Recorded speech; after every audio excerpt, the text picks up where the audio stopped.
Hello বন্ধুরা, welcome to back my channel. তো বন্ধুরা, আজকে দেখো অনেক দিন পর তোমাদের সামনে আবার একটা নতুন রেসিপি নিয়ে এসেছি। তো তোমরা প্লিজ স্কিপ না করে পুরো ভিডিওটা দেখো, নিশ্চয়ই তোমাদের ভালো লাগবে। তো আমরা তো চিকেন কারি অনেক রকমভাবেই খেয়ে থাকি। তো আজকে একটা অন্যরকমভাবে চিকেন কারি করব, সেটা তোমাদের সাথে শেয়ার করছি। তো প্লিজ স্কিপ করো না। তো দেখো, কিছুটা আমি মাংস নিয়ে নিয়েছিলাম। সেই মাংসটা আমি ভালো করে ধুয়ে পরিষ্কার করে নিয়েছি। তাতে আমি লবণ দিয়ে দিলাম, এবার দিয়ে দিলাম একটুখানি আদা রসুন বাটা, এবার দিয়ে দেবো হলুদ গুঁড়ো,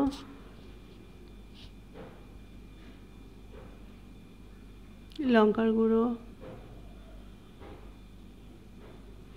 কাশ্মীরি লাল লঙ্কার গুঁড়ো, ধনিয়া পাউডার, এবার দিয়ে দিচ্ছি এখানে জিরে পাউডার, দিয়ে দিচ্ছি সামান্য একটু সাদা তেল, আর দিয়ে দেবো এক পিস লেবু কেটে একটুখানি রস দিয়ে দেবো,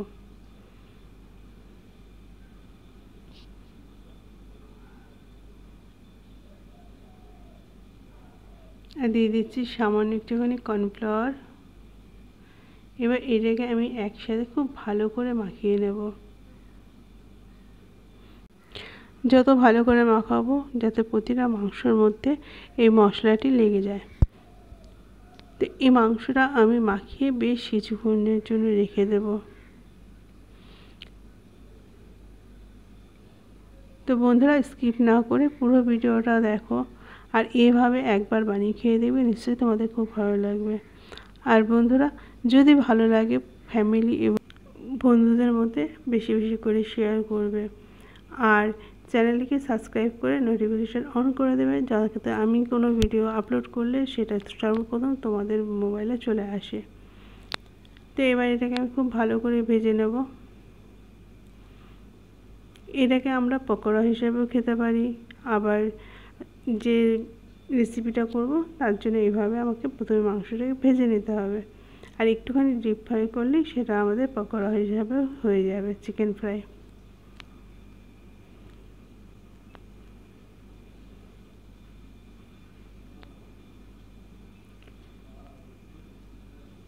তো এইভাবে আমি উলট পালট করে চিকেনগুলোকে ভেজে নেব।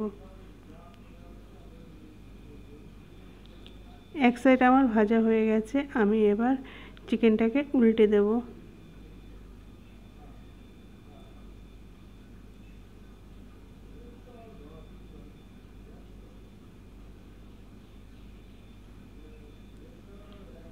তোমাদের কাছে রিকোয়েস্ট করলাম এই রান্নাটি একবার করে খেয়ে দেখবে, নিশ্চয়ই তোমাদের খুব ভালো লাগবে। আর ভালো লাগলে অবশ্যই একটা লাইক দিয়ে দিও। তো এই চিকেন রান্নাটি সাদা ভাত, ফ্রাইড রাইস, পরোটা দিয়ে খুব ভালো লাগবে। তো চিকেনগুলো আমার ভাজা হয়ে গেছে, এবার আমি তুলে নেব।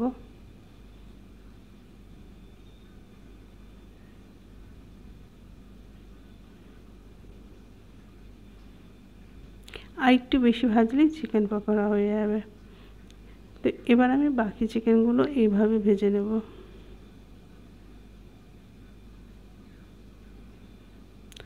এটা আমি একসাথে দেওয়া যাবে না, একটা একটা করে দিতে হবে, যাতে ভাজাটা ভালো হয়। আর একসাথে দিলে গায়ে লেগে যাবে, ভাজাটা ভালো হবে না। পাশে আমি অন্য একটা কড়াইতে রান্না বসিয়ে দিয়েছি। তো প্রথমে আমি নিয়েছিলাম সর্ষের তেল, আর সেটাকে গরম করে আমি বেশ কিছুটা পেঁয়াজ দিয়ে দিয়েছি। এবার দিয়ে দিচ্ছি কিছুটা ক্যাপসিকাম। তো এগুলোকে আমি খুব ভালো করে নাড়িয়ে চাড়িয়ে নেব, একটু লালচে লালচে করে নেব, আর ক্যাপসিকামটা যাতে একটু গলে যায়। তো দেখো আমার বেশ ভাজা ভাজা হয়ে গেছে। তা আমি আবার দিয়ে দিলাম কিছুটা আদা রসুন বাটা। তো এবার আমি আরেকটু ভালো করে কষিয়ে নেব, যাতে আদা রসুনের গন্ধটা চলে যায়। তো এবার আমি টমেটো পেস্ট করে রেখেছিলাম, সেই টমেটো পেস্টটাই দিয়ে দিলাম। দেওয়ার পর এবার আমি আরেকটু ভালো করে নাড়ি চাড়িয়ে নেব। এই রান্নাটি খুব অল্প সময়ের মধ্যে আর খুব দারুণ টেস্টি হয়ে যায়। দিয়ে দিলাম আমি কাশ্মীরি লাল লঙ্কার গুঁড়ো, আর স্বাদ মতো লবণ, দিয়ে দিলাম একটু ঝাল লঙ্কার গুঁড়ো। লবণটা একটু ভেবে দিতে হবে, যেহেতু মাংস ভাজার আগেও আমি মশলার মধ্যে লবণ দিয়েছিলাম আর পরে একটু সয়া সস দেবো, তাই জন্য আমি লবণটা একটু অল্প পরিমাণে দিলাম। তো এবার মশলাটাকে আমি ভালো করে কষিয়ে নিচ্ছি। তো এবার আমি দিয়ে দেবো টমেটো কেচাপ।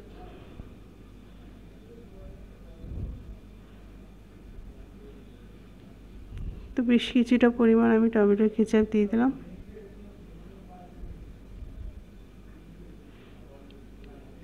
এবার আমি দিয়ে দেবো অল্প একটু সয়া সস।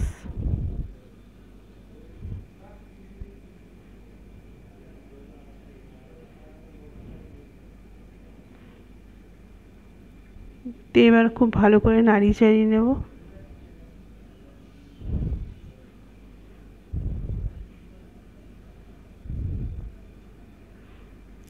দেখতে পাচ্ছি সুন্দর একটা গ্রেভি তৈরি হয়ে গেছে।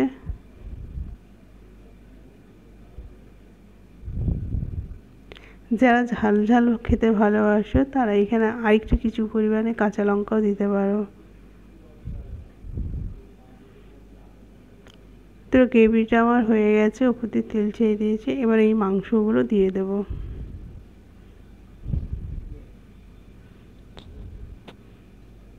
তো এবার এটা আমি খুব ভালো করে নাড়িয়ে নেব।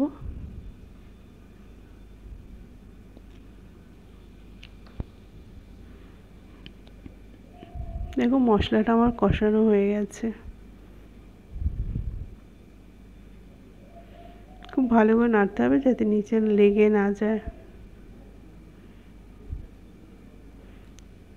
তো এবার আমি অল্প পরিমাণ জল দিয়ে দেবো।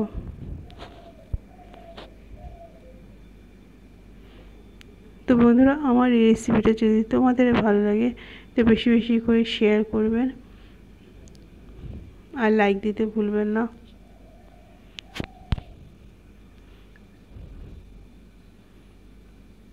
তো চিকেনটা হয়ে এসছে, তা আমি একটু দিয়ে দিলাম স্বাদ মতো চিনি।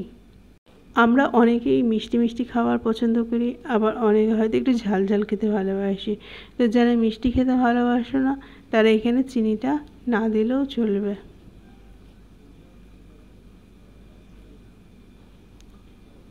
তো দেখতে পাচ্ছি চিকেনটা আমার কত সুন্দর কষানো হয়ে গেছে।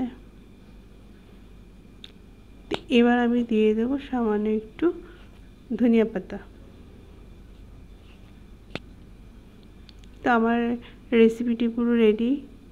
তো তোমাদের যদি ভালো লাগে প্লিজ লাইক শেয়ার সাবস্ক্রাইব করে দিও।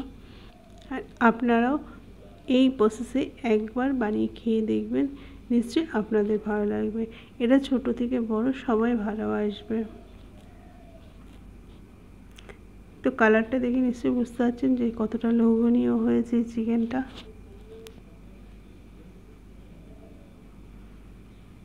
তো এখন কিন্তু একভাবে নাড়তে হবে যাতে নিচে না লেগে যায়, নিচে লেগে গেলে খেতে ভালো লাগবে না।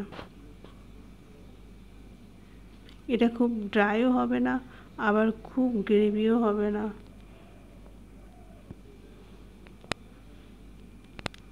তো আপনাদের কেমন লাগলো অবশ্যই লাইক কমেন্ট শেয়ার করবেন।